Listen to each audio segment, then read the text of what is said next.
এই যে দেখছেন আমার খামারটা পুকুরের উপরে।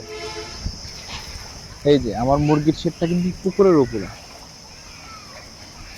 আমার এটা 1 বিঘা পুকুর আছে, পুকুরের উপরে আমি কিন্তু মুরগির শেডটা তৈরি করেছি। এই যে দেখতে পাচ্ছেন অনেক বড় আমার এই শেডটা কিন্তু। আমার এই মুরগির শেডে কিন্তু 3000 মুরগি আটে।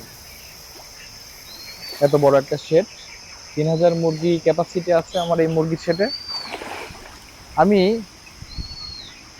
আমার শেডে মুরগির পাশাপাশি কিন্তু আমি কিন্তু এই পুকুরে মাছ চাষ করতে করি।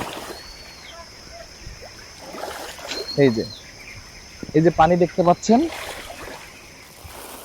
উপরে হচ্ছে আমার মুরগি আছে, ব্রয়লার মুরগি লালন পালন করি, এবং এই নিচে কিন্তু আমি মাছ চাষ করি। আমার পুকুরের মধ্যে কিন্তু